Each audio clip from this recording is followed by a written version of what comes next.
জ্যোতিষী বলেছিলেন আমার বাবা বড় ছেলেকে নিয়ে চানাচুর ব্যবসা নামতে। মুখরোচকমটা একজন সাহিত্যিক এসে দিয়ে গিয়েছিলেন। পুঁজি বলতে তখন বিরাট কিছু পুঁজি লাগবে না, 1 বছর ডাল 1 বছর বাদাম হলেই না, তেল হলেই 2-4 টিন তেল হলেই চানাচুর হয়ে যেত।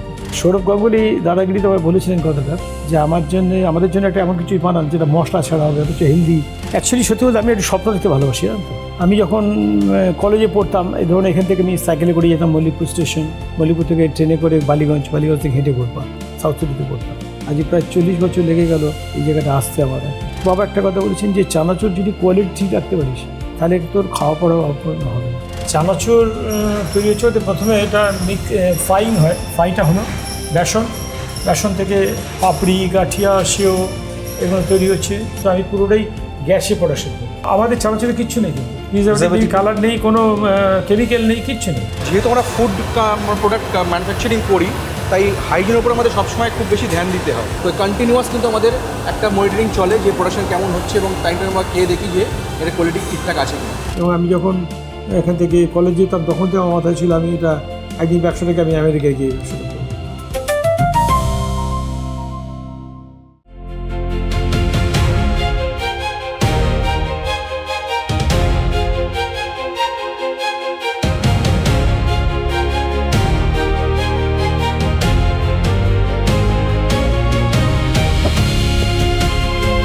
সকালের প্রথম চায়ের উষ্ণ গন্ধ, মায়ের হাতের ফুলকো লুচি আর সাদা আলুর তরকারির সেই চিরচেনা স্বাদ।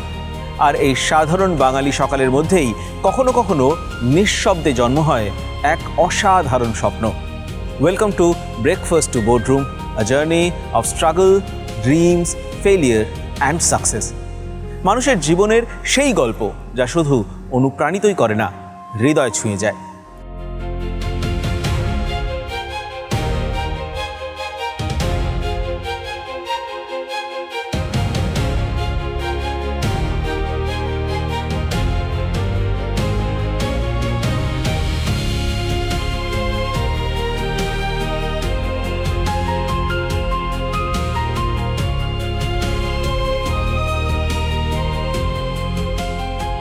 আজ আমরা এসেছি এমন একজন মানুষের বাড়িতে যিনি শুধু একটা বিজনেস এম্পায়ার তৈরি করেননি, গড়ে তুলেছেন বাঙালির নস্টালজিয়া, আবেগ আর বিশ্বাসের এক পরিচিত নাম, মুখরোচক।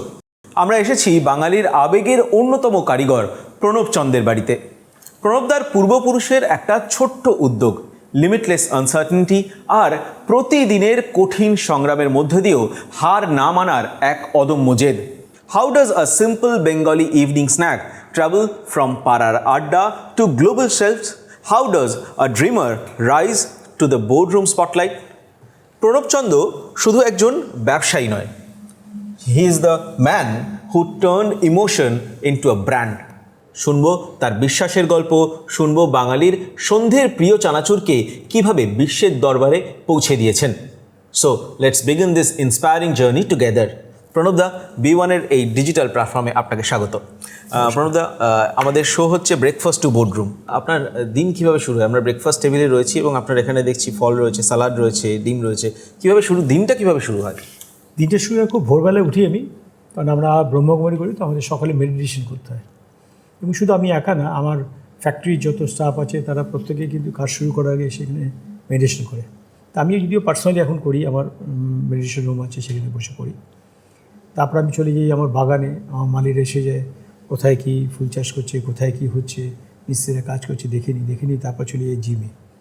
আমার বাড়িতেই জিম আছে এবং আমি এখানে জিমে আমার লোক আসে, ইনস্ট্রাক্টর যিনি উনি আসেন। এবং আজকাল জিমটা একটু কমিয়ে দিয়েছি, দিয়ে একটু মানে যোগার ফ্রি হ্যান্ডের ওপর বেশি চাপ দিয়েছি, কারণ বয়স হয়ে গেছে। তখন ডাক্তার বলেছে এখন আর বেশি। কত বয়স হলো? বয়স হলো 68 রানিং। 68? তো এখন একটুখানি আমি অন্তত জবের থেকে 20 বছর আপনাকে দেখছি, আপনাকে কিন্তু বদলাতে দেখিনি। আচ্ছা, সেটা আপনাকে বলে অবশ্য সে কি ভর্তি থেকে একই প্রবলেম হয়েছে।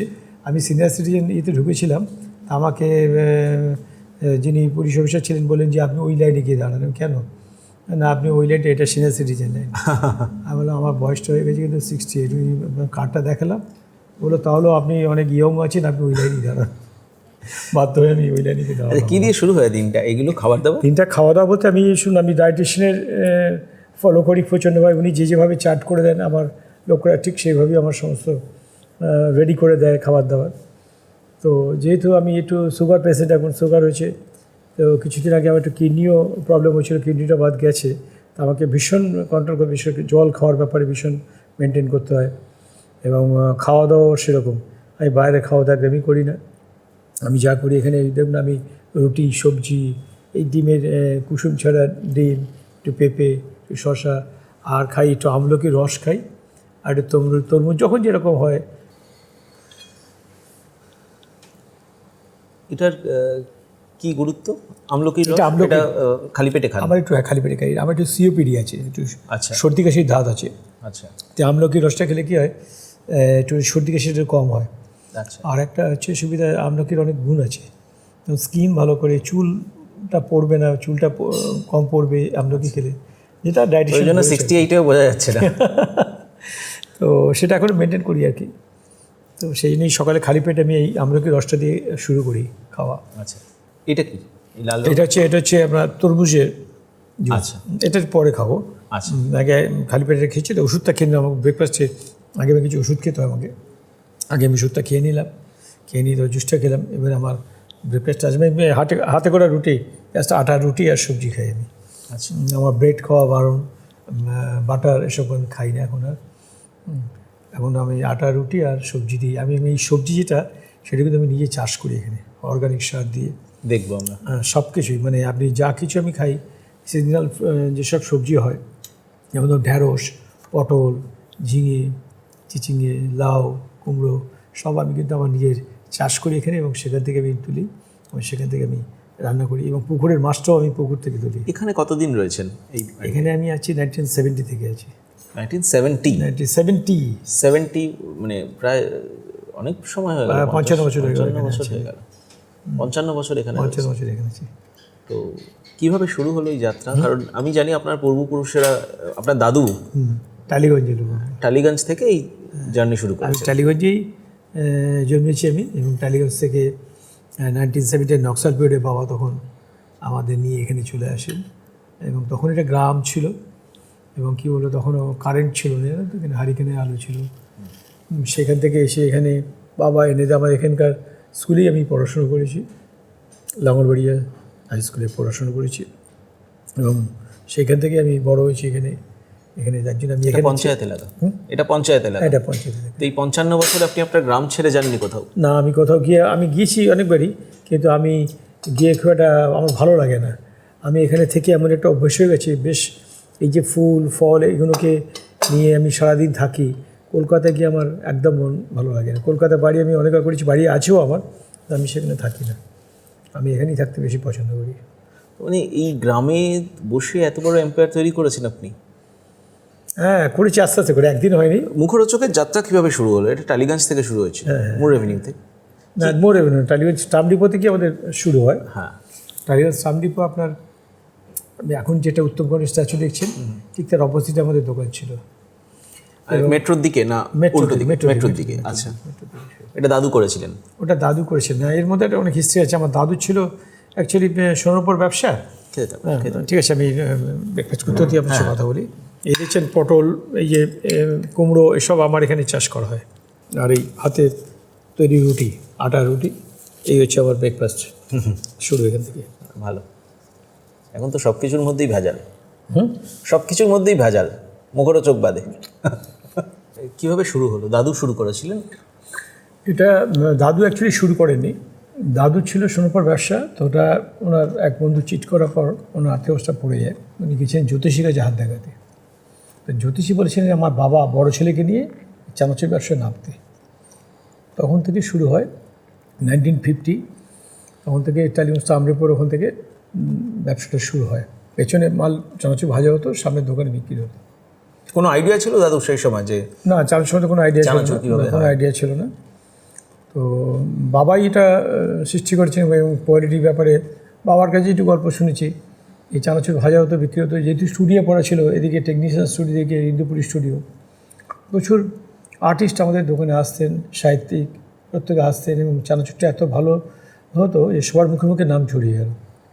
এবং বাবা এই চানাচুরের যে ফর্মুলাটা, এটা অ্যাকচুয়ালি পুরোটাই ভেজ আমাদের চানাচুরের।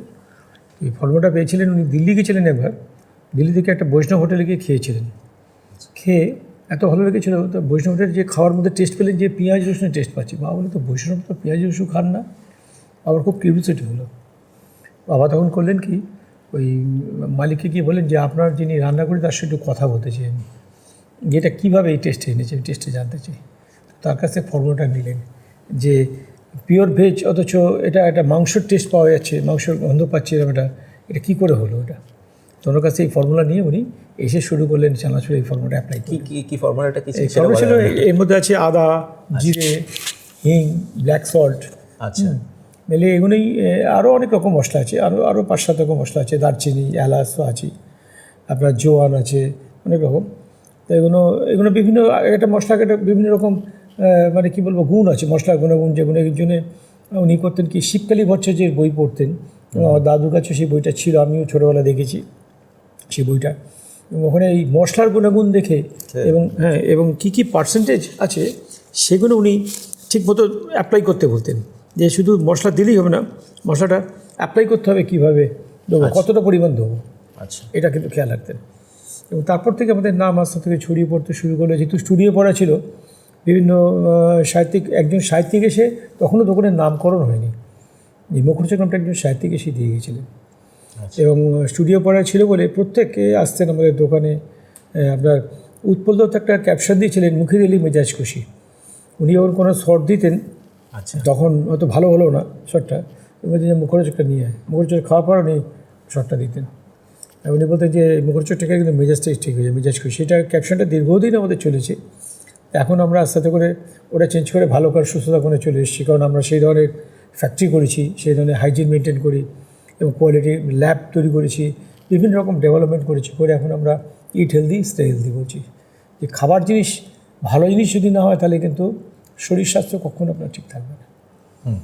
একদম। আচ্ছা, আমি খেতে খেতে কথা বলছি। হ্যাঁ কিন্তু এই তারপর চানাচুরের ব্যবসা সেখান থেকে মানে মূলত টালিগঞ্জ স্টুডিও পাড়ার থেকে আপনাদের ব্র্যান্ড তৈরি হলো, মুখরোচক নামটা। তারপর ওখান থেকে ওখানে একজন সাহিত্যিক এসে লিখেছেন, তো বাবাকে বললেন যে তুমি এটা মুখরোচক রাখো, এত ভালো টেস্ট, এটা মুখরোচক নামটা রাখো। তখন তো বাবা মুখরোচক নামটা দিয়ে দেন। আচ্ছা, তো ওই প্যাকেটে ছবি কার থাকে? ওটা আমার দাদুর ছবি। আচ্ছা, উনি শুরু করেছিলেন, কি নাম? ওনার নাম পঞ্চানন চন্দ্র। আচ্ছা, আমার বাবার নাম নির্মলেন্দু চন্দ্র। আপনাদের অরিজিন কোথাকার? ও টালিগঞ্জের লোক। টালিগঞ্জি, বরাবর এপার বাংলার লোক। এপার বাংলার লোক। এপার মানে যখন 70-এর দশকে এখানে চলে এলেন, নকশাল পিরিয়ড, ওই সময়টা অশান্তির সময়, তখন কি মানে বাধ্য হয়ে এখানে এলেন নাকি? বাবা বাধ্যই এসেছেন, একজন যেহেতু ফ্যাক্টরিটা নিয়ে চলে আসলেন এখানে না, ছেলে তখন বাবা দেখলেন এখান থেকে রোজ যাতায়াত করা প্রবলেম, আমাদেরও নিয়ে চলে আসলেন এখানে।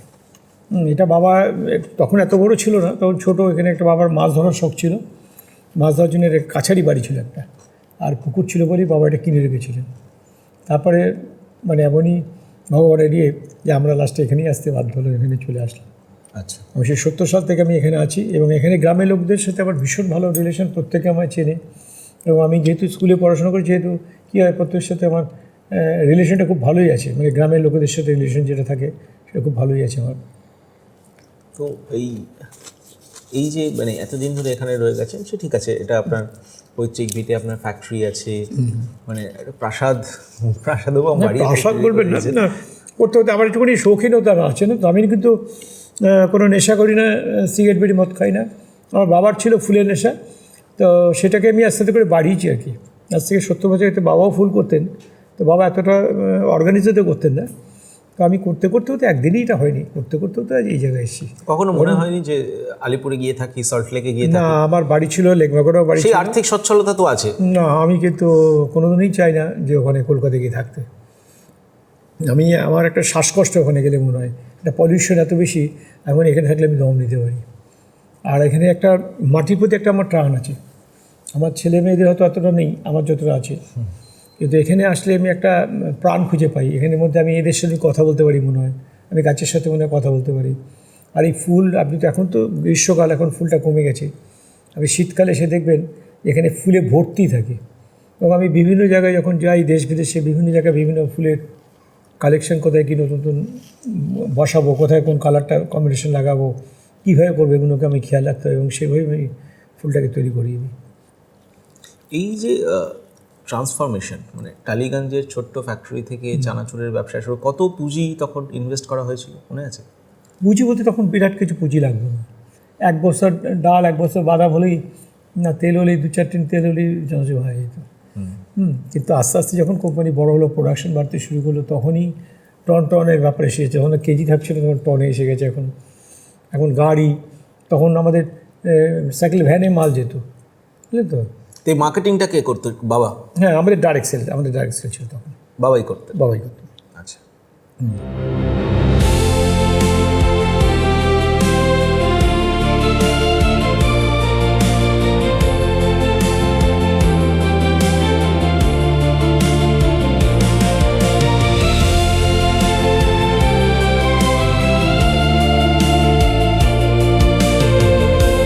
চলুন আপনাকে এবার বাগানটা দেখাই। চল।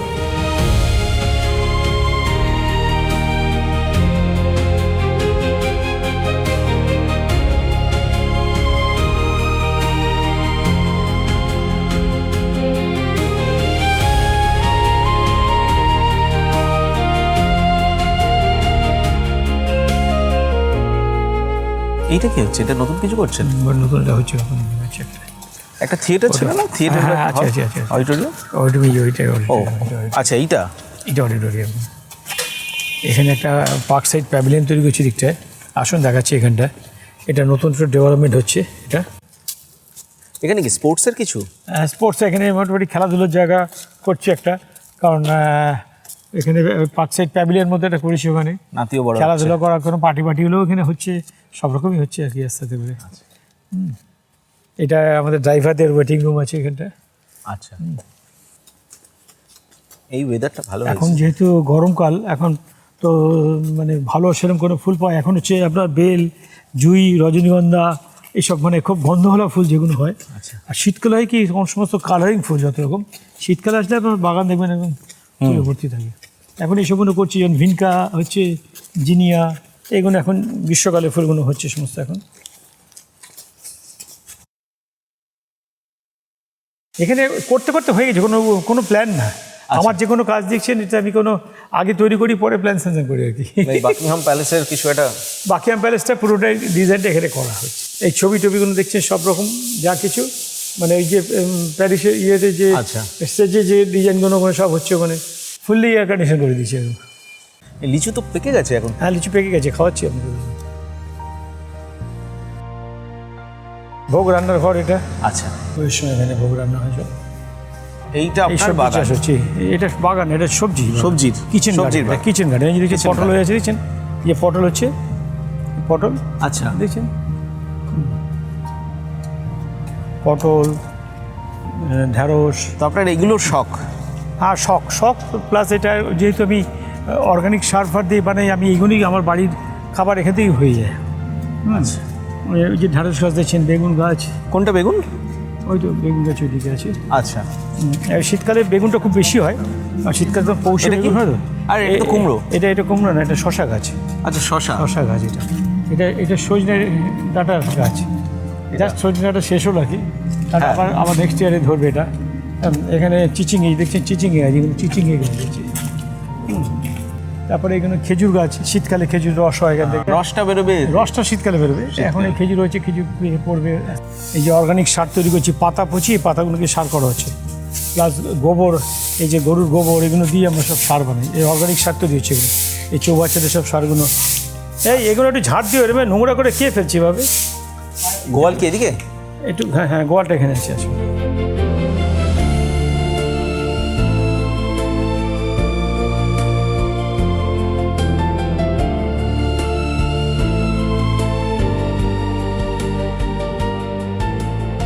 এই পুকুরে মাছ চাষ হয় আমাদের।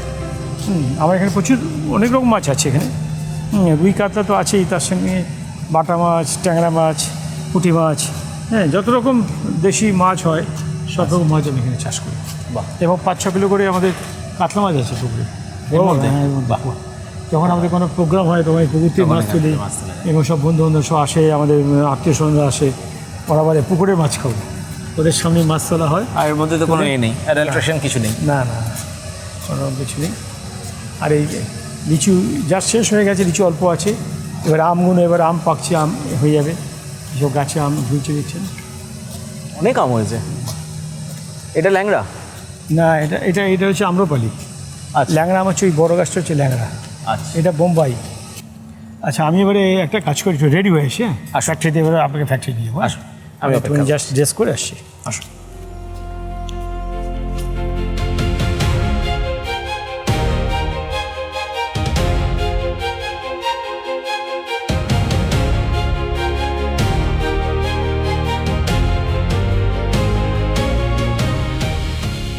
প্রণবদা, আমরা তো বাঙালি, চোরের মন বোচকার দিকে বলে। আমারও কিন্তু একটা দিকে খুব অ্যাট্রাক্ট করছে এই যে চানাচুরের প্যাকেট, একটা লাল আর একটা গেরুয়া, আর কিন্তু চানাচুরের প্যাকেট, যদি আপনাদের চাল ভাজা আছে নীল সাদা, অনেক রকম আছে, নীল সাদা চাল ভাজা আছে, নীল সাদাও আছে।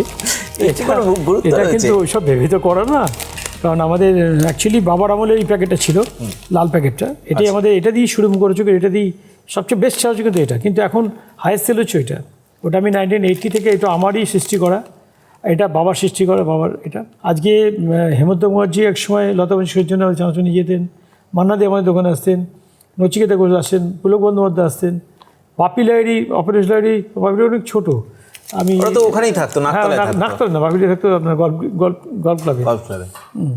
তো ওনার বাবা আসতেন যখন, ওনাকে আমি শুনেছি, আমি একটু চোখে দেখিনি ওটা, ওকে কোলে করে, খুব মোটা ছিল ছোটোবেলায়, সেই কাউন্টারে বসে বাবা চানাচুর নিয়ে যেত। এবং বাপি লাহিড়ী আমাদের বিরাট ফ্যান।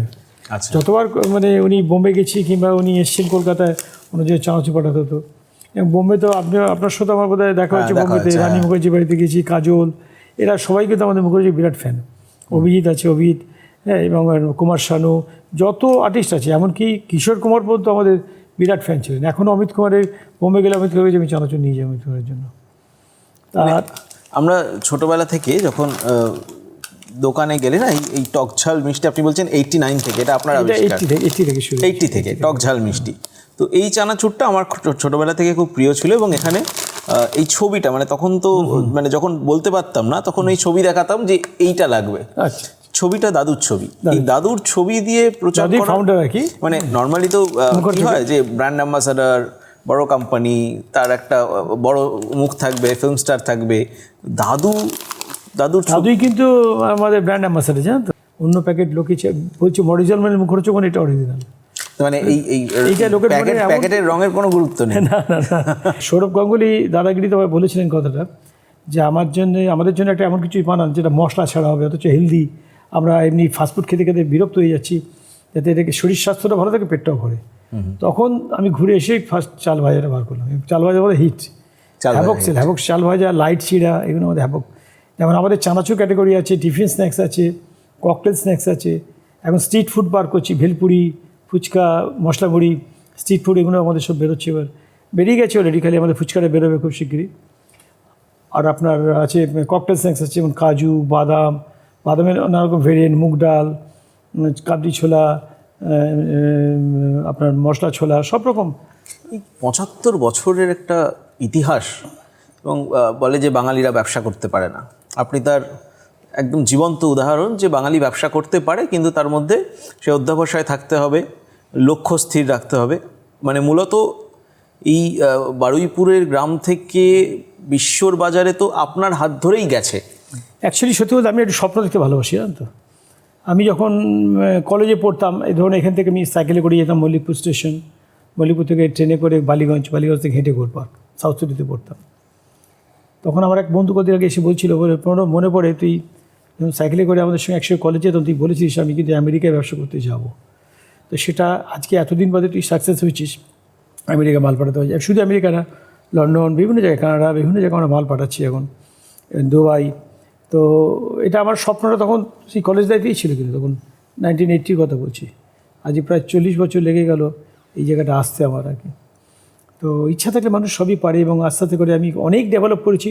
এটুকু বলতে পারি, চানাচুর বাবা একটা কথা বলেছেন, যে চানাচুর যদি কোয়ালিটি ঠিক রাখতে পারিস, তাহলে তোর খাওয়া পড়ার অপূর্ণ হবে না। আমি কোয়ালিটি শুধু, তার সঙ্গে হেলদি ব্যাপারটাকে ভীষণভাবে জোর দিই, এবং মানে খুব হাইজেনিক ওয়েতে আমি বানাই, যেটা আপনি আমার ফ্যাক্টরি গেলেই বুঝতে পারবেন। এখন আমাদের 77 ইয়ার্স রয়েছে, কিন্তু 2 বছর আগে 75 বছর আমাদের কমপ্লিট হয়েছিল।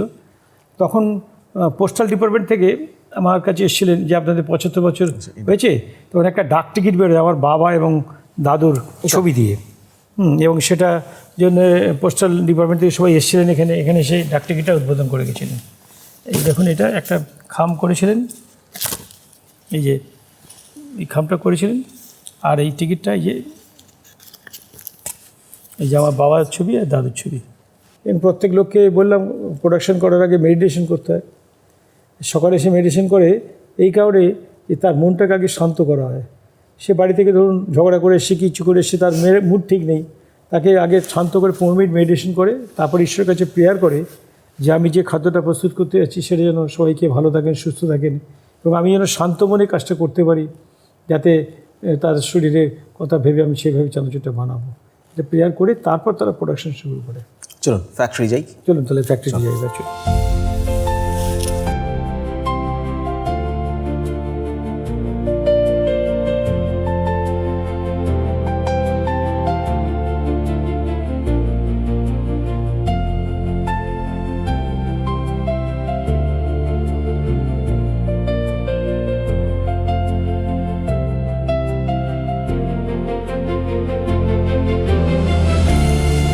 আমাদের অ্যাকচুয়ালি দুর্গাপুরে চালচিত্রটা ওটা থাকে, আবার এটা নেক্সট ইয়ার ঠাকুর জন্য এটা চেঞ্জ হবে।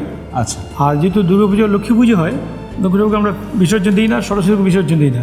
দুর্গা ঠাকুর যখন আসবে তখন এটা আবার বিসর্জন হয়, আবার নেক্সট ইয়ার নতুন ঠাকুর। মন্দির প্রতিষ্ঠার পেছনে একটা তো গল্প আছে, মন্দির কীভাবে শুরু হলো? কারণ আমি এখানে মানে পুরো তো একদম দুর্গাপুজোর মতো আয়োজন, রাধাকৃষ্ণ দেখছি, জগন্নাথ দেব দেখছি, শিবলিঙ্গ রয়েছে।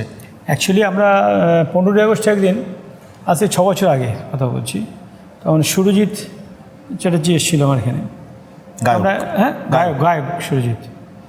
তো কথায় কথায় বলছে, প্রণবদা তোমার এখানে তো সবই করেছো, তুমি একটা দুর্গা পুজো করো, তো এখানে দুর্গা মন্দির করো। আমি বললাম যে দুর্গা মন্দির করবো বলছে হ্যাঁ এটা করো, মানে ভীষণ ভালো হবে। বললাম যে দুর্গা মন্দির করতে গেলে তো প্রচুর লোকজন লাগে, পারবো কি? আমার সব সেইকে বন্ধুবান্ধব অনেকেই ছিলাম আমরা, সবাইকে বললাম যে হ্যাঁ রে কী করা যায় বলতে কি দুর্গা পুজো করবো?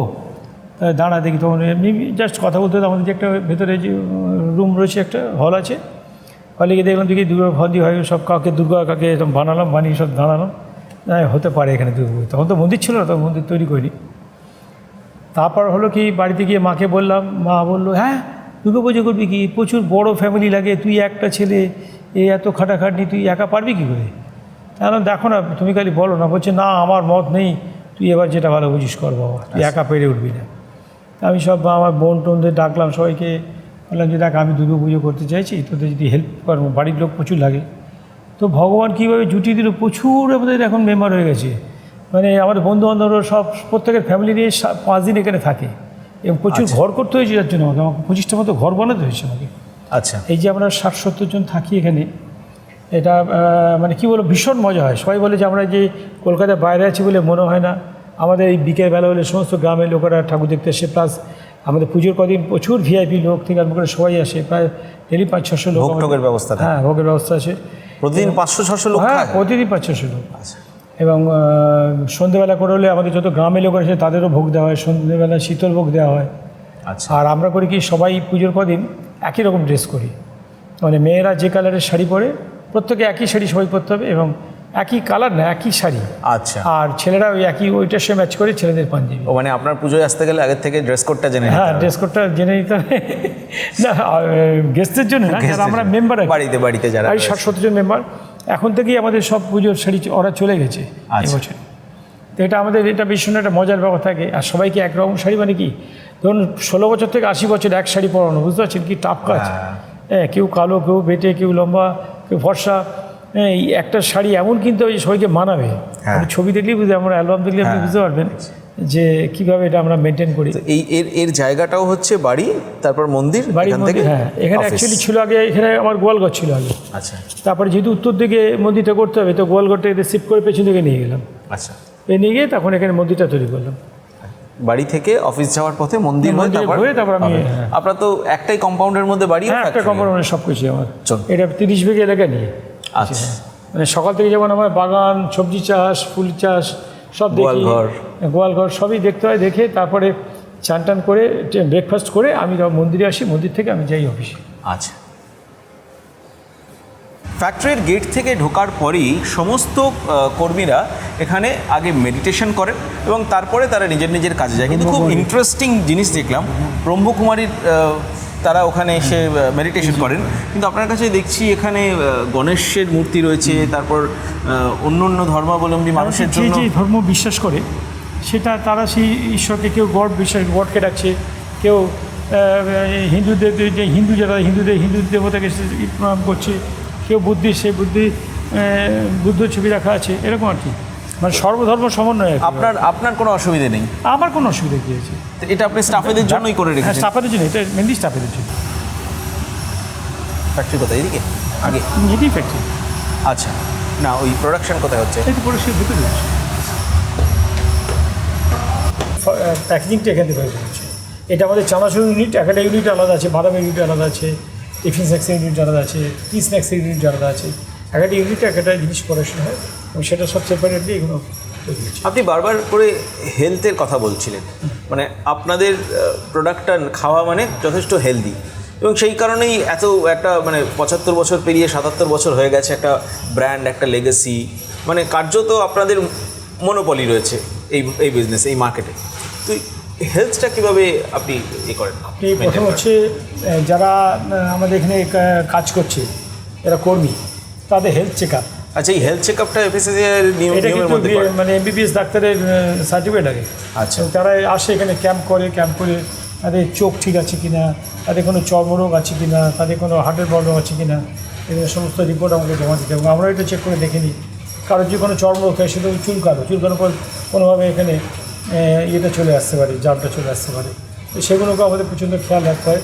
তো তাদেরকে সমস্যা আমরা বার করে দিয়ে ট্রিটমেন্ট করানোর ব্যবস্থা করি। ট্রিটমেন্ট করে সারলে তারপরে আমরা আমাদের এফএসএসের যে লাইসেন্স আছে, এটা সেন্ট্রাল লাইসেন্স আছে, এটা অনেকগুলো নিয়মকানুন আছে। এমনকি যে লাইট জ্বলছে, লাইটের কতখানি পাওয়ার আছে, সেটা যদি কমে যায় তাহলেও কিন্তু আমি কেস খেয়ে যেতে পারি। এবং তাদের হেলথ শুধু তাই না, আমাদের যে দেখুন ফ্লোরে দেখুন কোনো জায়গায় আপনি কোনো ময়লা পাবেন না, বাইরেকার চটি পরে কেউ ঢুকতে পারবে না, বাইরেকার জামা প্যান্ট পরে কেউ ঢুকতে পারবে না, এবং মাথায় টুপি থাকতে হবে। এবং কী বলবো, গভর্নমেন্টের যত রকম নিয়ম আছে, এফএসআই নিয়ম, সেগুলো সব আমরা প্রত্যেকটা বিটেক করি। কী তৈরি হয় আপনাদের কাছে?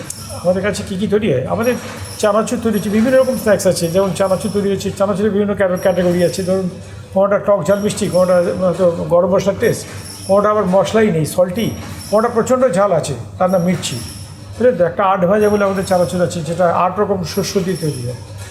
তো এইরকম একটা প্রোডাক্ট এক রকম তৈরি হচ্ছে। আর ধরুন টিফিন স্ন্যাক্স আছে, টিফিন স্ন্যাক্সের মধ্যে আপনার চাল ভাজা আছে, লাইট চিড়া আছে, মশলা গুঁড়ি আছে, আপনার চিড়ে ভাজা আছে, মশলা চিড়ে ভাজা আছে, ভেলপুরি আছে।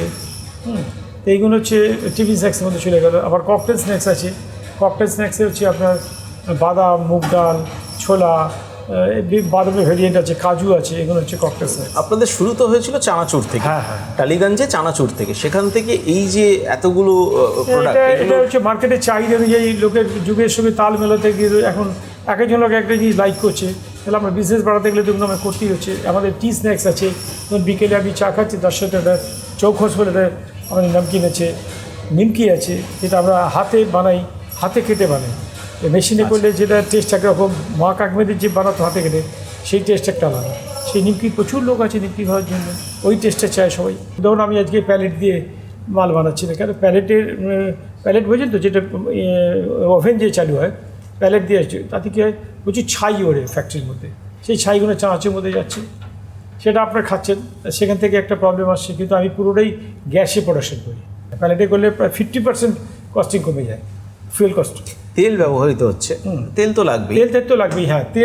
তেলটা যদি প্রতিদিন চেঞ্জ করা যায়, তাহলে কোনো চানাচুর একমাত্র ফাস্টফুড যেটা খেলে আমাদের চানাচুরের মধ্যে কোনো ক্ষতিকারক কিছু নেই। কারণ কি, দেখুন আপনি ফাস্টফুড খাচ্ছেন, মানে ময়দা আছে, প্রিজারভেটিভ আছে, কালার আছে, তো আমাদের চানাচুরে কিচ্ছু নেই, কিন্তু প্রিজারভেটিভ, কালার নেই, কোনো কেমিক্যাল নেই, কিচ্ছু নেই। চানাচুরে কোনো রকম কালার দেওয়া হয় না, কোনো রকম কেমিক্যাল নেই, কোনো রকম প্রিজারভেটিভ নেই। কতদিন থাকা যায়? চানাচুর আমাদের 7-8 মাস খুব ভালোভাবে থাকে। কারণ আপনি বলেন প্রিজারভেটিভ আছে কী করে, সেটাই হচ্ছে কথা। এখানে প্রিজারভেটিভ হচ্ছে আপনার মশলা, যেমন ধরুন নুন কিন্তু প্রিজারভেটিভ, দারচিনি, এলাচ, এই যে মশলাগুলো, এর মধ্যে অনেকগুলো, এগুলো হচ্ছে হেলদি ব্যাপারটা, আপনার ডাইজেস্টিভ এরা। আর আপনার নুন আর হিং হচ্ছে মেন প্রিজারভেটিভ, জানেন তো চানাচুরে। হিংটা আমাদের হিং কিন্তু খুব স্বাস্থ্যবর্ধক জিনিস। হিং খেলে আপনার শরীরে প্রচণ্ডভাবে এনার্জি বাড়ে এবং আপনি বুড়ো বয়স অবধি ইয়ং থাকতে পারেন। কিন্তু হিং ছাড়াও আপনারা করেন তো? না, হিং ছাড়া করি না, আমার সবচেয়ে হিং আমাদের সবচেয়ে থাকে। আচ্ছা, হিং খুব স্বাস্থ্যবর্ধক। আপনি শিবকালী বছরের বই খুলে পড়ে দেখবেন হিং খেলে আপনার বুড়ো কোনোদিন হবেন না, এটা বলতে। বোঝা যায় 68 ইয়ার্স হয়ে গেছে, বুঝতে পারছেন তো? তারপরে হিঙের একটা গুণ আছে, সেটা আমি এতদিন বাদে বুঝতে পারছি, এটা কিন্তু আছে। আচ্ছা, তো এইসব গুণ নিয়েই আমরা চালিয়ে যাচ্ছি।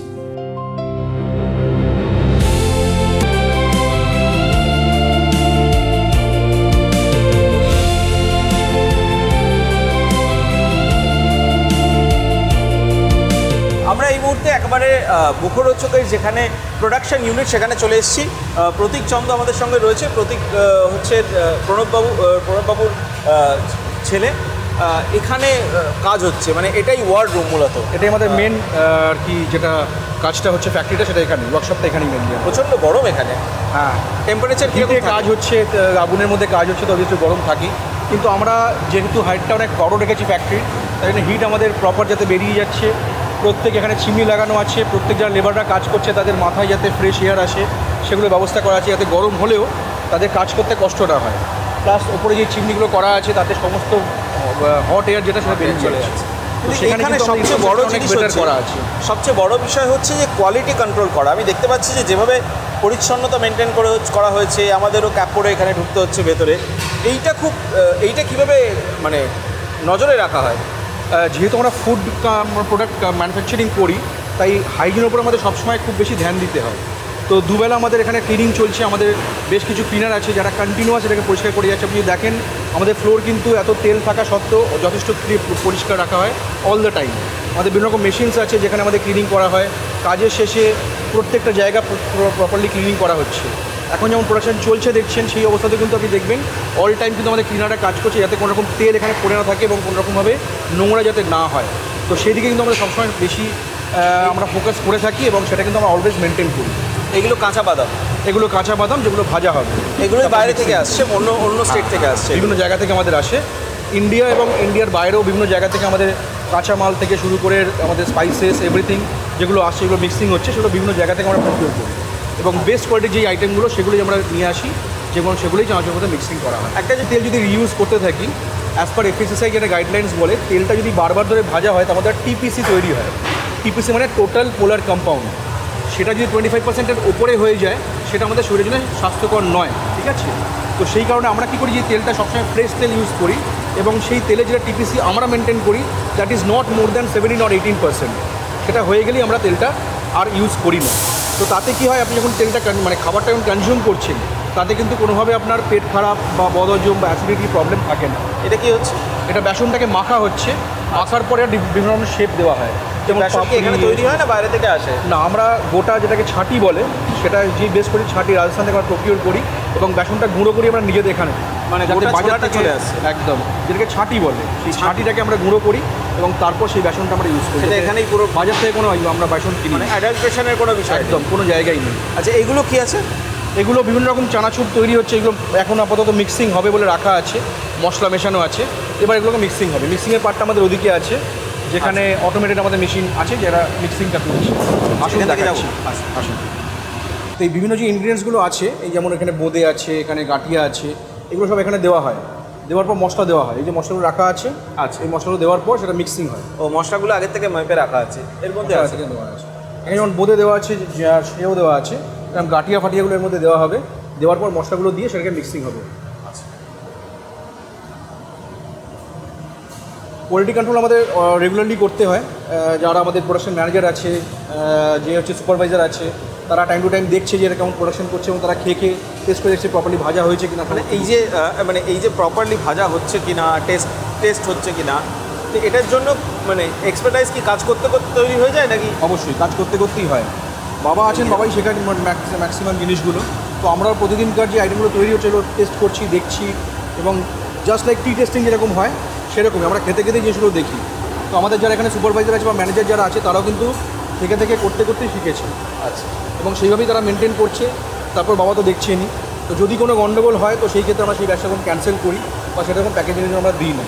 তো কন্টিনিউয়াস কিন্তু আমাদের একটা মনিটরিং চলে যে প্রোডাকশন কেমন হচ্ছে এবং টাইম টাইম আমরা খেয়ে দেখি যে এর কোয়ালিটি ঠিকঠাক আছে কিনা।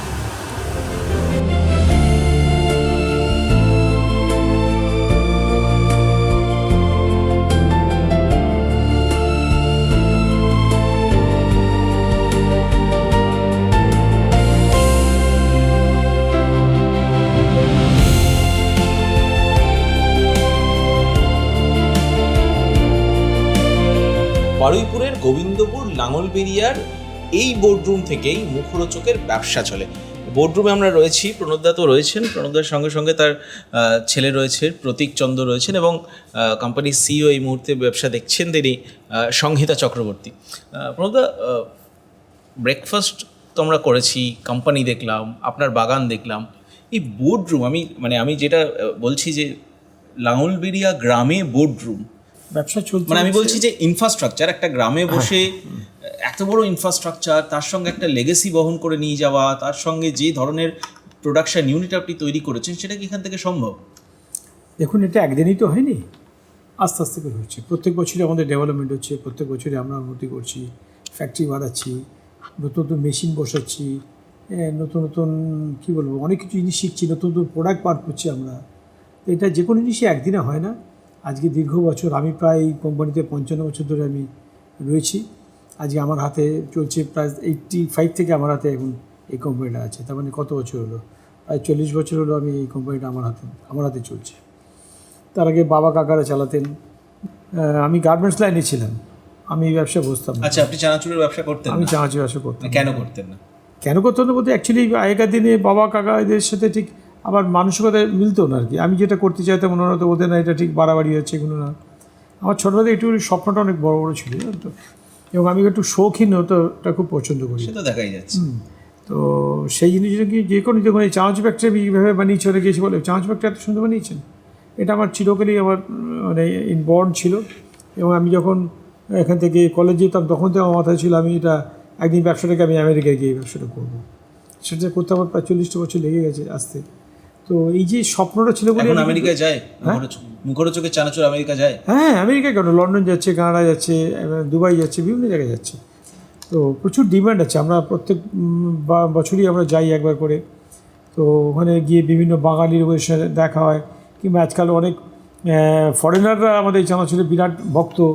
রিসেন্টলি লন্ডনে গিয়েছিলাম গত বছরে, তো দুটো মেয়ে এসেছিলো আমার স্টলে, এসে বললো যেরকম জানে তো আমরা কিন্তু এখানেই জন্মেছি, আমরা কলকাতায় জন্মাইনি, আমার বাবা মা বাঙালি। তো সেই সূত্রে আমরা মুখরোচক চানাচুর খেতাম। এখন আমরা ব্রিটিশ বিয়ে করেছি জানেন, এবং এরা এত বেশি লাইক করছে আমাদের থেকেও। জানেন কী করি আমরা ওখানে, করে কি লোকেরা সব ফ্রিজে চানাচুর রেখে দেয়, বলে ফ্রিজ থেকে বার করে খেয়ে নেয়। তো আমরা করি কি জানো, শাড়ির ভাঁজে লুকিয়ে রেখে দিই। আমার কাছে রেকর্ডিং আছে, মানে পাল্টা পায়ে দেখাতে পারিনি। মুখরোচক যেটা এখন হয়েছে, যে ব্র্যান্ড যেটা হয়েছে, অপরচুনিটি প্রচুর আছে। কারণ স্ন্যাক্স মার্কেট যেটা আছে ইন্ডিয়াতে বা ইন্ডিয়ার বাইরেতেও হিউজ মার্কেট। তো প্রচুর ধরনের নতুন ধরনের স্ন্যাক্স বেরোচ্ছে, লোকের টেস্ট প্রেফারেন্স পাল্টাচ্ছে। আমরাও সেই অনুযায়ী নতুন নতুন প্রোডাক্টস ইন্ট্রোডিউস করছি। যেমন লাস্ট আমাদের ইন্ট্রোডিউস হচ্ছে ভেলপুরি, ইনস্ট্যান্ট ভেলপুরি। তো সেটাও বাবারই একটা আর কি তৈরি করা একটা আইটেম আর কি। তো সেটাও যেমন খুব হিট হয়েছে বাজারে। আমাদের যেমন চাল ভাজা যে আইটেমটা আছে সেটাও খুব ভালো চলছে। আট ভাজা বলে আমাদের একটা আইটেম হয়েছে, যেটা 8 রকম পালসেস দিয়ে তৈরি। তো কাস্টমারদের টেস্ট অ্যান্ড প্রেফারেন্সেস অনুযায়ী সেই জিনিসটা করা হচ্ছে। স্ন্যাক্স মার্কেট যদি দেখতে হয় তাহলে বিশাল বড় অপরচুনিটি পড়ে আছে, এবং এত বড় একটা দেশের মধ্যে বিভিন্ন লোকের বিভিন্ন রকম টেস্ট, বিভিন্ন রকম প্রেফারেন্সেস থাকে। কিন্তু আমরা যেটা দেখেছি সেই জিনিসটা হচ্ছে এই যে বাঙালি যে ফ্লেভারটা আমাদের যেটা আছে, সেটা কিন্তু অ্যাক্রস দ্য কান্ট্রি, মানে different caste of people, different creed of people, সেটা তারা কিন্তু প্রত্যেকে লাইক করে। এবং আউটসাইড ইন্ডিয়া অলসো, যারা বিদেশি, যারা হয়তো ফরেনার, তারাও কিন্তু সেই টেস্টটা খুব প্রেফার করে। তো সেখানে যদি মানে আমরা ছড়াতে পারি আমাদের প্রোডাক্টটাকে সব জায়গাতে, আরও ডিস্ট্রিবিউশনের প্রচুর স্কোপ রয়েছে। তো সেখানে আগামী দিন অপরচুনিটিস প্রচুর আছে, এবং সেটা আমরা যেভাবে ক্যাপচার করতে পারবো সেটারই মেন চিন্তাভাবনা থাকছে, এবং সেটাই মেন আমাদের ভিশনের মধ্যে থাকছে। মেন তো হচ্ছে কোয়ালিটি কন্ট্রোল। অবশ্যই কোয়ালিটি কন্ট্রোল। আমি তোমার সাথে প্রোডাকশন ইউনিটে দেখলাম, এই টেস্ট করা যে ঠিক জিনিসটা হচ্ছে কিনা, তার স্বাদটা ঠিক রকম হচ্ছে কিনা, এইটা কিভাবে হয়? এটা বাবারই সেট করে দেওয়া প্যারামিটার্স আছে যে এই কোয়ালিটির জিনিসটা হবে। তো আমাদের প্রোডাকশন ম্যানেজার যারা আছে, কোয়ালিটি চেকিং ম্যানেজার যারা আছে, তারা তো করছেই। এবং ইনফ্যাক্ট প্রতিদিন আমরা নিজেরা এটা টেস্ট করি। সকালবেলা যখন প্রথম আইটেমগুলো ভাজা হয় তখন বাবার কাছে চলে যায়, সেই আইটেমগুলো চলে এসছে। তো এখানে থেকে আমরা প্রতিদিন টেস্ট করা হয়। তার আগে হচ্ছে ইনগ্রিডিয়েন্টস যেটা দিয়ে আমরা তৈরি করছি সেটাকে আগে টেস্ট করতে হয়। যে ধরুন আমাকে ছোলাটা আসলো, বাদামটা আসলো, কি মশলা আসলো, এটা কিন্তু ল্যাব বলছে যে ভেজাল আছে কিনা। ল্যাব বলতে মানে আপনাদের আমাদের নিজস্ব ল্যাব আছে, আমাদের নিজস্ব ল্যাব আছে, ল্যাবে টেস্ট হয়, কিন্তু টেস্ট বলবে জিভ, জানেন তো, জিভই হচ্ছে আমাদের ল্যাব, মেন ল্যাব হচ্ছে আমাদের জিভ। আচ্ছা, তো সেই জায়গাটা হচ্ছে কি, আমরা এই যে ধরুন আজকে বেসনটা আমরা তৈরি করছি, তো এই যদি ডালের কোয়ালিটি যদি ভালো না হয় তাহলে এই ফ্লেভার আসবে না। বাজারে যে ডিফারেন্স আছে দামে, ধরুন 20-25 টাকা দামের ডিফারেন্স, লোকে ভাববে যে এত দাম দিয়ে কেন কিনবো, আমি এটা কিনি, কিন্তু আপনি একটা হাইব্রিড মাল দিয়ে মাল বানাচ্ছেন, সেটা বিটার টেস্ট আসবে। কিন্তু আপনি দেখুন, এটা খেয়ে দেখুন, এই যে পাবলিকটা, এটা আপনারা নিজেরাই খেয়ে দেখেন? হ্যাঁ হ্যাঁ, প্রতিদিন সকালবেলা মাল ভালো হলো আমার কাছে আসতে শুরু করে, আপনি এটা খেয়ে দেখুন, এটা খেয়ে দেখুন। যখন কোনো বিটার টেস্ট পাচ্ছেন, কোনো তেলের গন্ধ পাচ্ছেন, এর মধ্যে কোনো মশলা নেই? কোনো মশলা নেই, এটা একদম যেটা রজি। আপনি এটা ফার্স্ট এইখানে যদি কোয়ালিটি ভালো না হয়, এটা এখানেই ক্যান্সেল হবে। যেমন বেসন করতে গিয়ে বেসনটা গুঁড়ো করার সময় জ্বালিয়ে ফেলেছে, তাহলে টেস্ট পাবেন না। মালের কোয়ালিটি যদি ভালো না হয়, টেস্ট পাবেন না। তেলের ভাজার সময় যদি তেল ঠিকমতো হিট না হয়, তেল মাল ছেড়ে দেয়, তাহলে তারা একদম টেস্ট হবে। তো এইখান থেকে আমাদের শুরু হয় টেস্ট, এবং এটা প্রত্যেকটা সময় আমাদের কাছে আসছে। মোরাও অ্যালার্ট থেকে যারা ভাবছে যেটা মালিকের কাছে যাচ্ছে, উনি দেখছেন, একটু ধরবেন এসে, এইভাবে আমাদের শুরু হয়। তারপরে মিক্সিং হলো, মিক্সিংয়ের পর মশলা, ধরুন মশলার কোয়ালিটি আমাদের যদিও সব মাপ আছে, হিসাব সব একরকম আছে, যতই জিনিসের দাম বাড়ুক যাই বাড়ুক, আমাদের কোয়ালিটি কম্প্রোমাইজ আমরা কোনো সময় করি না। তার জন্যই আমরা আমাদের কোয়ালিটির সম্বন্ধে একটু বলতে পারি যে ইনি একবার এই চানাচুর খেয়েছেন, অন্য ব্র্যান্ডে আপনি যেতে পারবেন না। এটা আমি বানাচ্ছি বলে বলছি না। এই টেস্ট করার এইটা মানে এই কনসেপ্টটা, এই আইডিয়াটা কি বাবার কাছ থেকে পেয়েছো? এটা আমি পেয়েছি আবার, সেই জিনিসগুলো পেয়েছেন বাবার, পেয়েছেন দাদুর কাছ থেকে, তো সেখান থেকে আর কি সেইভাবেই আমরা আর কি সেই টেস্টটা মেনটেন করে আসছি। আমাদের 77 ইয়ার্স যেটা চলছে, আমরা কিন্তু টেস্টটাকে একই রকম তো রেখেছি এবং আরও দিন দিন বেটার করার চেষ্টা করছি। দিদি, এখন একটা জিনিস চলছে, মানে বাজারে আপনারা প্রোডাক্ট নিয়ে যাচ্ছেন, কিন্তু সবচেয়ে বেশি এখন অনলাইনে চলে গেছে। অনলাইনে ব্যবসাটা শুরু হয়েছে কি আপনাদের? হ্যাঁ হ্যাঁ, আমাদের অনলাইনে ব্যবসা শুরু হয়েছে অনেক দিনই হয়ে গেল। আমরা প্রায় 2015-16 থেকে আমরা ফুল প্লেজেড অনলাইনে কাজ করছি, এবং অনলাইনে যে বিভিন্ন পোর্টাল, যেরকম বিগ বাস্কেট, ব্লিঙ্কিট, হ্যাঁ বিগ বাস্কেট, ব্লিঙ্কিট, এগুলোর মাধ্যমে আমরা করছি, এনাদের পোর্টালদের মাধ্যমে। মানে সেটা আপনারাই দিচ্ছেন নাকি ডিস্ট্রিবিউটর? না, আমরাই দিচ্ছি, সবটাই আমাদের এখান থেকেই হয়। আর এছাড়াও ধরুন ফ্লিপকার্ট, যত অনলাইন পোর্টাল আছে, ফ্লিপকার্ট আছে, জেপ্টো আছে, সুইগি আছে, অ্যামাজন আছে, সব জায়গাতেই আমাদের প্রোডাক্ট সেল হচ্ছে। ব্লিঙ্কিট, বিগ বাস্কেট তো আছেই। এবং এটাতে শুধুমাত্র যে কলকাতা তা না, কলকাতা, ওয়েস্ট বেঙ্গলের অন্য ডিস্ট্রিক্টসে, আউটসাইড ওয়েস্ট বেঙ্গলও আমরা এখন শুরু করে দিয়েছি অলরেডি। রাঁচি, পাটনা, ভুবনেশ্বর, গুয়াহাটি, এগুলোতেও আমাদের চলছে।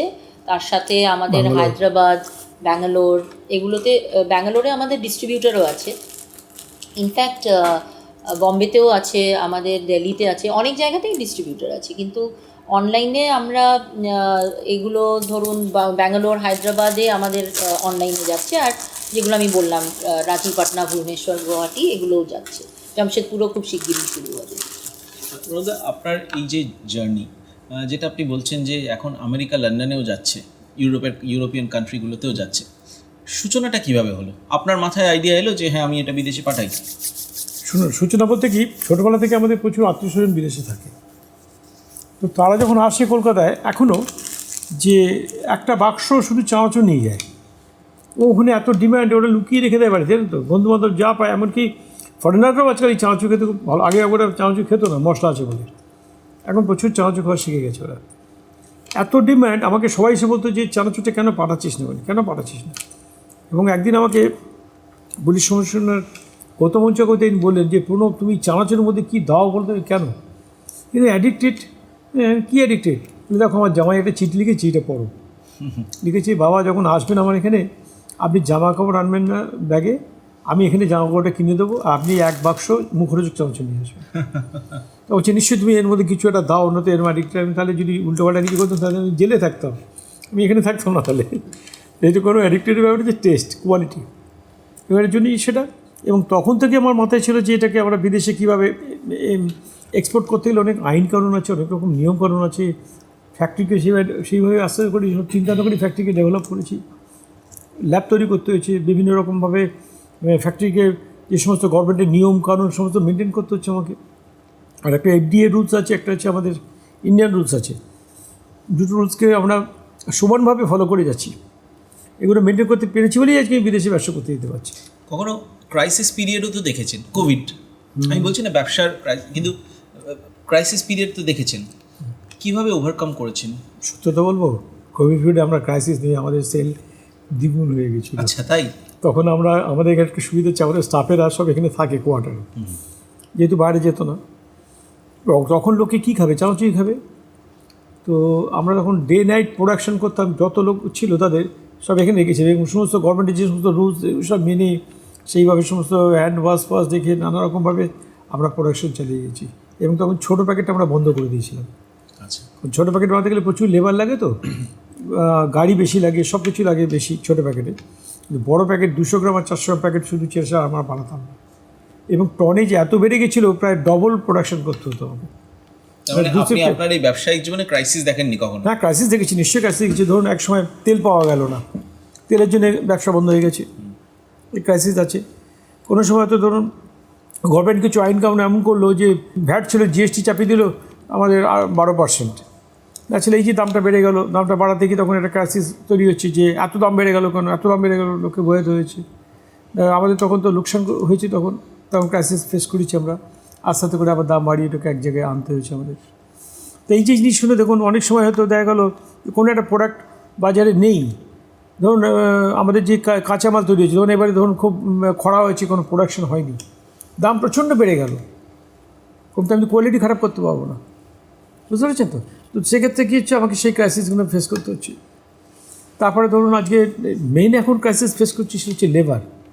এই লাইনে ট্রেন্ড লেবার পাওয়া যায় না, লেবারকে ট্রেন্ড করতে হয়। এবং এত গরম থাকে ফ্যাক্টরির মধ্যে। ধরুন এই যে প্রোডাকশন হচ্ছে, আমাদের প্রায় 200 ডিগ্রি সেন্টিগ্রেড হিটে আমাদের চানাচুর ভাজতে হয়। সেই গরমের মধ্যে এই ফ্যাক্টরির মধ্যে যারা কাজ করছে, এখন অন্যান্য জায়গায় সব এয়ার কন্ডিশন লাগানো হয়ে গেছে, পার্টিকুলারলি প্রোডাকশনের জায়গাটা হয় না, এসি তো লাগানো যাবে না। সেখানে এক্সস্ট ফ্যান, ফ্যাক্টরিকে হাইট বেশি করা, বিভিন্ন রকমভাবে আরও বেটার কী করে করা যায় করছি। কিন্তু এই প্রজন্মের ছেলেমেয়েরা এই কষ্ট করে কাজ করতে কেউ চায় না। তাদেরকে সেই তৈরি করা, ট্রেন করতে গেলে আমাদের ফ্যাক্টরিতে গিয়ে বসে থাকতে, ওদের সঙ্গে বসে বসে তৈরি করতে হচ্ছে। আবার কিছুদিন পর সে কাজ ছেড়ে চলেও যেতে পারে, আর অন্য কোম্পানি অনেক সময় তুলে নিয়ে যাচ্ছে, এগুলো হয়। এগুলো তখন আমরা খুব প্রবলেমগুলো ফেস করি। কিন্তু এখন আমরা এক্সট্রা লোক রেখে দিই, এখন এসি করে একজন দিন চলে গেলেও আমার কোনো অসুবিধা হওয়ার কথা না, আবার নতুন লোক ট্রেন করছি, আমরা করে যাচ্ছি, এইভাবে তৈরি করছি। আগামী দিনে কি স্বপ্ন আছে আপনার? স্বপ্ন দেখুন অনেকেই আছে, কিন্তু কথা হচ্ছে যে বয়স বাড়ছে, তো আমার বাবা একটা কথা বলেছিলেন। আমার বাবা বলেছেন যে বয়স বাড়লে মানে স্টিয়ারিংটা অন্য লোকের হাতে দিয়ে দিতে হয়, আর গাড়ি চালাতেন। স্টিয়ারিং পাশে বসে আছে, স্টিয়ারিং পাশে বসে আছে, তো স্টিয়ারিংটা দেওয়ার মতো উপযুক্ত হলেই দিয়ে দেবো। এবং সেটা আমি বলেছি। আর আমি 2 বছর হয়তো কাজ করব, আমি রিটায়ার করব না, আমি বসবো, কিন্তু আমি মানে পুরোটাই নিজের দায়িত্বে আর করবো না। ফ্যাক্টরিতে ঢোকো, ফ্যাক্টরি দেখো, লেবারের সাথে কথা বলো। মেন হচ্ছে কোয়ালিটি কন্ট্রোল। যদি এটা আমার বাবার যে পলিসি, যে কোয়ালিটি খারাপ যদি না করো, খাওয়া পড়ার অভাব হবে না। আমি একই কথা আমার ছেলেকে বলেছি যে বিজনেস কোনোদিনও খারাপ হবে না। আমাদের বিজনেস চানাচুর খাওয়া লোকে বন্ধ হবে না, যতই ফাস্টফুড আসুক, যাই আসুক, চানাচুর খাওয়া লোকে বন্ধ হবে না। তো উত্তরোত্তর বৃদ্ধিই পাবে যদি সেটার দিকে কোয়ালিটি তুমি মেনটেন করতে পারো। প্রত্যেকের ইনভলভমেন্ট কীরকম? আমরা সারাদিন এখানেই ইনভলভ থাকি, সকাল থেকে এসে প্রোডাকশন দেখা, বাদবাকি সমস্ত কাজগুলো আছে, প্লাস সেলসের পার্ট, অ্যাকাউন্টস পার্ট, সব কিছুই আর কি দেখা। বাবা যে স্বপ্ন দেখছে যে আগামী 2 বছরের সম্পূর্ণটা তোমার হাতে স্টিয়ারিং থাকবে, তো সেদিকে এগোনো হচ্ছে ধীরে ধীরে? অবশ্যই সেদিকে যে চেষ্টা থাকছি অবভিয়াসলি, তো সেই কারণেই পুরোপুরি ইনভলভমেন্ট এখানে আছি। তো আশা করি সেইভাবেই আর কি সেই স্বপ্নে উত্তীর্ণ হতে পারবো বলে। তো লেটস সি। একটা কথা বলি আপনাকে, আমার বাবা দাদুর কাছে শিখেছিলাম, ব্যবসার কত অর্থ কি জানেন? ব্যবসা কেন নাম হলো ব্যবসা? বয় হলে তো ব্যবহার, বয় বচন, শয়ের সাহস, সততা, এই 3টে দিয়েছে ব্যবসা। তো বচনের একটা সুবচন, ভালো ব্যবহার করতে হচ্ছে, ভালো কথা বলা, এটা শিখতে হবে। ব্যবহার তো আছেই, তার সাথে সাহস থাকতে হবে, আর অনেস্টি থাকতে হবে, তবে কিন্তু ব্যবসাদার হতে পারবে। এবং ব্যবসায় কিন্তু একটা শুধু এই কোয়ালিটি দেখছি এটা না, ব্যবসার মেন 4টে পিলার আছে। এই 4টে পিলার হচ্ছে, একটা হচ্ছে পারচেস, আমি যে মালটা কিনছি সেই কোয়ালিটি যদি ভালো না হয়, তাহলে আমার কারিগর কোনোদিনও ভালো মাল বানাতে পারবে না, সেখানে ভীষণভাবে খেয়াল রাখতে হচ্ছে। সেকেন্ড থিং হচ্ছে প্রোডাকশন যদি ভালো না হয়, তাহলে লোকে খেয়ে পরের দিন আর কিনবে না, সেলস একটা পার্ট, সেলসম্যান তাহলে ওই মালটা বিক্রি করতে পারবে না, একদিন আজকে বড় হবে কালকে লোকে আর কিনবে না, তখন আমার অটোমেটিক সেলস পড়ে যাবে। থার্ড পার্ট হচ্ছে অ্যাকাউন্টস, এটা বাঙালিরা ভীষণ কাঁচা, অনেক বড় ব্যবসা করলো, দেখা গেলো অ্যাকাউন্টসের এমন ঝামেলা পড়লো, গভর্নমেন্ট ডিপার্টমেন্টে এমন আইন কানুনের মধ্যে পড়ে গেলো ব্যবসা বন্ধ করে দিতে বাধ্য হলো। ঠিকমতো ট্যাক্স দেয়নি, ঠিকমতো ট্যাক্স পাকিয়ে দেওয়া, এইসবগুলো করলে কিন্তু বড় ব্যবসা দ্বারা হওয়া যাবে না। প্রপার গভর্নমেন্টের যা নিয়মকানুন হচ্ছে সব আপনার মানতে হবে, ট্যাক্স প্রপারলি দিতে হবে। ওই কাঁচায় ব্যবসা করবো, টাকা চুরি করবো বলে বড় ব্যবসা কোনোদিনও করতে পারবেন না। বড় ব্যবসা করতে হলে প্রচণ্ড ফেয়ার হইতে চলতে হয়। আমি ছেলেকে সেটাই শেখাচ্ছি যে কোয়ালিটি যেমন একটা পার্ট, তেমনি কিন্তু সবগুলোই পার্ট। 4টে পিলারের মধ্যে একটা পিলার যদি হেরে যায় কোনো বাড়ি কিন্তু ভেঙে পড়ে যাবে। বিজনেস ঠিক তাই, এই 4টে পিলার হচ্ছে পারচেস, প্রোডাকশন, সেলস, অ্যাকাউন্টস। এই 4টেকে সমানভাবে দেখতে হবে। আমি ব্যবসা করছি মানে আমি একটা জিনিস দেখলাম আর জিনিস দেখলাম না, তাহলে কিন্তু কোম্পানি কালো উঠে যাবে। তা আমাকে পুরোটাই দেখতে হবে। ছেলেকে অ্যাকাউন্টসও শেখাই যে অ্যাকাউন্টসটা কীভাবে রাখতে হবে, কীভাবে চলবে, কতগুলি কীভাবে দেখো চারদিকে যাতে চুরি না হয়, আমার যাতে চুরি না হয়, কীভাবে স্টকটাকে তুমি মেনটেন করবে, এগুলো সব খেয়াল রাখতে হয়। না করলে কিন্তু ব্যবসা, অনেকে ব্যবসা বড় করেছিল, এগুলো চুরি করে লোকে কোম্পানি বসিয়ে দিয়েছে। আর একটা জিনিস মেনটেন করতে হয় কী জানো তো, আমি টাকা রোজগার করলাম, খরচা করে ফেললাম। সবসময় ব্যবসায় লাভ লোকসান সবসময় ঠিক থাকে না। ধরুন আজকে হঠাৎ লোকসান হয়ে গেল, আমার প্রচুর টাকা, কিন্তু আমার কাছে যদি ক্যাপিটাল না থাকে তাহলে আমি তো আর ব্যবসা রান করতে পারবো না। কখন আমি টাকাটা খরচা করব, কখন আমার জন্য সারপ্লাস টাকা হবে, অন্তত 1-2 বছর যদি এরকম অবস্থা হয়, সেই 2 বছরের মতো টাকা আমাকে রাখতে হবে, তবেই কিনা আমি ব্যবসাটাকে চাই। আপডাউন থাকতেই হবে, থাকতে বাধ্য। আপনি 5 বছর ভালো ব্যবসা করেন, তার মধ্যে 1 বছর খারাপ যাবে, সেই সময়টা আপনাকে কিন্তু মানে সাস্টেন করতে হবে, সেইভাবে নিজেকে তৈরি করে রাখতে হবে। আমি পয়সা রোজগার করলে আবার খরচা করে উড়িয়ে দিলাম, লোক দেখালাম না, যেটা সারপ্লাস হবে সেটা। আর একটা জিনিস খেয়াল রাখতে হবে, প্রতিদিন আমি ছেলেকে শিখিয়েছি, প্রতিদিন অ্যাকাউন্টস দেখবে, অ্যাকাউন্টস যখন দেখতে বসছো প্রতিদিন আমার ডেটার্স কী আছে, ক্রেডিটার্স কী আছে, ব্যাঙ্ক ব্যালেন্স কী আছে, আর স্টক কত টাকা আছে, এটা প্রতিদিন দেখতে হবে। যে প্রতিদিন এই বুঝতে পারো, আমি 6 মাস বাদে গিয়ে দেখলাম যে আমার এত টাকা লোকসান হয়েছে, তুই বুঝতেও পারবে না বড় ব্যবসা। কিন্তু প্রতিদিন তোমাকে স্টক কী আছে, ডেটার্স কী আছে, ক্রেডিটার্স কী আছে, এটা প্রতিদিন দেখতে হবে। তাহলেই তুমি কিন্তু বিজনেসের প্রতিদিন কী অবস্থায় আছে তুমি বুঝতে পারবে। ধরুন আজকে হঠাৎ করে তেলের দাম 30 টাকা পার কেজিতে বেড়ে গেল, আমার তো লোকসান তো শুরু করলো, এবং সেটা আমাকে বুঝতে হচ্ছে, তাহলে আমি সেটা কী, এবং তাহলে আমি কোয়ালিটি কন্ট্রোল করছি, ওখানে আমি কোয়ালিটি কম্প্রোমাইজ করবো না, সেখানে আমাকে অন্যান্য খরচা কমাতে হচ্ছে, বুঝতে পারছেন? তখন পাবলিসিটি খরচা তখন কমিয়ে দেওয়া হচ্ছে, সেইভাবে অ্যাডজাস্ট করছি। গভর্নমেন্টকে আপনি যদি ধরুন আজকে একটা প্রফিট থাকে 10% কি 7% প্রফিট থাকে, সেই প্রফিটে আপনি যদি গভর্নমেন্টকে কাল কমিয়ে দিই, গভর্নমেন্ট কালকে ধরবে, স্কুটনি করবে, নানারকম ঝামেলায় ফেলবে আপনাকে। ওই ব্যালেন্সিং করাটাই হচ্ছে মেন ব্যবসাদারের কাজ, যে আমি কোনখানে কোন খরচাটাকে কমাতে পারবো, সেটা কমিয়ে কীভাবে ম্যানেজ করতে হবে, দাম বাড়াতে হবে, তাতেও যদি না হয় তখন দাম বাড়াতে হচ্ছে। এইভাবে চলতে হবে, কখনো প্রফিট কখনো লস হবেই ব্যবসা করতে গেলে। শেষ একটা জিনিস জানতে চাইবো, সেটা হচ্ছে এখন মার্কেট তো মানে অনেক পরিবর্তন এসছে। আপনি যেরকমভাবে 80-র দশকে শুরু করেছিলেন, এখন স্টার্ট আপ হচ্ছে, ইয়াং ছেলেমেয়েরা তারা চাকরির থেকে বেশি ব্যবসা করাকে প্রেফার করছে, সেটা ম্যানুফ্যাকচারিং হোক, মার্কেটিং হোক, অনেক ক্ষেত্রে। তাদের উদ্দেশ্যে কি বলবেন আপনি? তাদের শুধু একটা কথাই বলবো, যে কাজটাই করো না কেন, মানে ভীষণ এর মধ্যে ঢুকতে হবে, হৃদয় দিয়ে আপনার ওপর দিয়ে কোনো, বিশেষ করে খাবার জিনিসে চলে না। আপনি খাবার জিনিস যদি খারাপ হয়, একটা বাচ্চাকে দিন, সে মুখে দেবে, থুতু করে ফেলে দেবে। কিন্তু খেতে ভালো লাগলে, খাবার জিনিসের কোথায় ভালো পয়েন্ট একটা আছে, খেতে ভালো লাগলে সে বেশি খাবে। ধরুন আপনি বিয়ে বাড়ি গেছেন, খেয়েছেন, লাস্ট মিষ্টিটা খেতে গেলেন, দেখলেন যে খুব ভালো, আপনি খাবেন না করেও একটা খেলেন, 2টো খেয়ে নিতে পারেন, কিন্তু কোনো সময় খারাপ যদি হয় হাফ খাবেন, ফেলে দেবেন। তা খাবার জিনিসের ডেফিনেশন হচ্ছে এটাই। লোকে, আমরা বাবা বলতেন যে কোনো নতুন কোয়ালিটি বার করে কাউকে সামনে প্লেটে দিবি, দিয়ে গল্প করবি, তার হাতটা অটোমেটিক ওখানে যাচ্ছে কিনা। তারপরে তার অবচেতন মন কিন্তু সে জানে না, সে বলছে আমি চামচে খাবো না, চামচে এত খাবো না, কিন্তু তার ভালো লাগছে বলে হাতটা কিন্তু তার ওইখানে চলে যাচ্ছে। তো সেটা আমরা ফলো করি। আপনি দেখবেন ভালো জিনিস হলে আপনি বেশি খেয়ে ফেলবেন, তখন আপনি চিন্তা করবেন না যে না ঠিক আছে, আর খারাপ হলে না খাবো না।